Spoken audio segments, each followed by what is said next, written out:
Hi friends, ಇವತ್ತು ಬಂದು ಪುಂಡೆ ಸೊಪ್ಪು ಅಂತಾರಲ್ವ, ಹುಳಿ ಸೊಪ್ಪು, ಅದರಿಂದ ಪಪ್ಪು ಮಾಡೋದು ಅಂದರೆ ದಾಲ್ ಮಾಡೋದು, ಆಂಧ್ರ ಸೈಡ್ ಮಾಡೋದು ತೋರಿಸ್ತೀನಿ. ಫಸ್ಟು ಒಂದು ಕುಕ್ಕರ್ಗೆ ಸ್ವಲ್ಪ ಬೇಳೆ ಹಾಕ್ಕೊಂಡು ಅದಕ್ಕೆ ಈರುಳ್ಳಿ, ಟೊಮೊಟೊ ಮತ್ತು ಹಸಿಮೆಣ್ಸಿನ್ಕಾಯಿ ಹಾಕ್ಕೊಂಡ್ರೆ ಟೇಸ್ಟ್ ಚೆನ್ನಾಗಿರುತ್ತೆ. ಖಾರಕ್ಕೆ ಎಷ್ಟು ಬೇಕೋ ಅಷ್ಟು ಹಸಿಮೆಣ್ಸಿನ್ಕಾಯಿ, ಪುಂಡೆ ಸೊಪ್ಪು, ಆಮೇಲೆ ಸ್ವಲ್ಪ ಅರಿಶಿನ, ಮೇಲ್ಗಡೆ ಸ್ವಲ್ಪ ಎಣ್ಣೆ, ಎಷ್ಟು ಬೇಕೋ ಅಷ್ಟು ನೀರು ಹಾಕ್ಕೋಬೇಕಾಗುತ್ತೆ. ನೋಡಿ, ಈ ರೀತಿ ನೀರು ಹಾಕ್ಕೊಂಡು ಚೆನ್ನಾಗಿ ಒಂದು 5-6 ವಿಜಿಲ್ ಕೂಗಿಸ್ಬೇಕಾಗುತ್ತೆ. ಯಾಕಂದರೆ ಪುಂಡೆ ಸೊಪ್ಪು ಅಂದರೆ ಹುಳಿ ಸೊಪ್ಪಲ್ಲ, ಸ್ವಲ್ಪ ಬೇಳೆ ಬೇಯೋದಿಲ್ಲ. ಅದರಿಂದ ಸ್ವಲ್ಪ ಸಣ್ಣ ಉರಿಯಲ್ಲಿ ಒಂದು 5-6 ವಿಜಿಲ್ ಕೂಗಿಸಿ. ನೋಡಿ, ಈ ರೀತಿ ಕೂಗಿಸಾದ್ಮೇಲೆ ಸ್ವಲ್ಪ ಸ್ಮ್ಯಾಶ್ ಮಾಡ್ಕೋಬೇಕಾಗುತ್ತೆ. ಸ್ವಲ್ಪ ಉಪ್ಪು ಹಾಕ್ಕೊಂಡು ಸ್ವಲ್ಪ ಧನಿಯಾ ಪುಡಿ ಹಾಕ್ಕೊಂಡಂಗಿದ್ರೆ ಹಾಕೋಬೋದು, ಇಲ್ಲ ನಿಮ್ಮಿಷ್ಟ. ಸ್ವಲ್ಪ ಟೇಸ್ಟ್ ನೋಡ್ಕೊಳ್ಳಿ. ಹುಳಿ ಏನಾದರೂ ಸರಿ ಹೋಗಿಲ್ಲ ಅಂದರೆ ಸ್ವಲ್ಪ ಹುಣಸೆ ರಸ ಹಾಕ್ಕೊಳ್ಳಿ. ಹುಳಿ ಏನಾದರೂ ಸರಿ ಹೋಗಿತ್ತು ಅಂದರೆ ಹುಣಸೆ ರಸ ಬೇಡ, ನಾರ್ಮಲಾಗಿ ಹೀಗೆ ಸಾಕು. ಸ್ವಲ್ಪ ಟೇಸ್ಟ್ ನೋಡ್ಕೊಳ್ಳಿ, ಉಪ್ಪು ಖಾರ ಏನಾರ ಹೆಚ್ಚು ಕಮ್ಮಿ ಇದ್ದರೆ ಸರಿ ಮಾಡ್ಕೊಳ್ಳಿ.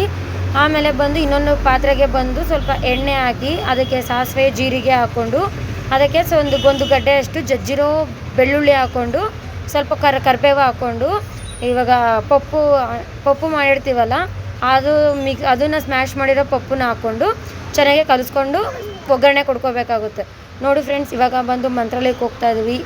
ನೋಡಿ, ಏನಿಲ್ಲ ಟ್ಯಾಂಕಲ್ಲಿ, ಫುಲ್ಲು ತುಂಗಭದ್ರದಲ್ಲಿ ಏನೂ ಇಲ್ಲ, ಫುಲ್ಲು ಖಾಲಿ ಎಂಟ್ರಿ ಆಗಿದ್ದೀವಿ ಪಂಚಮುಖಿಯಲ್ಲಿ. ಚೆನ್ನಾಗಿ ಅಂಗಡಿಗಳಿಕ್ಕಿದ್ದಾರೆ, ಇವತ್ತು ಅಮಾವಾಸ್ಯೆ ಅಲ್ಲ, ಅದರಿಂದ ಜನ ಜಾಸ್ತಿ. ಅದೇ ರೀತಿ ರೇಟು ಸಹ ದೇವಸ್ಥಾನ ಹತ್ರ ಅಂತ ಅಂದರೆ ಇನ್ನು ಹೇಳೋಕ್ಕೆ ಬೇಕಾಗಿಲ್ಲ ಅಲ್ಲ, ರೇಟು ಅಷ್ಟೇ ಸಹ ಇರುತ್ತೆ. ನೋಡಿ ಫ್ರೆಂಡ್ಸ್, ದೇವಸ್ಥಾನ ಫುಲ್ಲು ದೇವಸ್ಥಾನದ ಎಂಟ್ರಿ, ಜನ ಜಾಸ್ತಿ ಇದ್ದಾರೆ. ಇನ್ನು ಸಾಯಂಕಾಲ ರಥೋತ್ಸವಕ್ಕೆ ಅಂತ ಹೋಗಿದ್ದು. ಇದು ಬಂದು ಟೇಸ್ಟ್ ಚೆನ್ನಾಗಿತ್ತು ಫ್ರೆಂಡ್.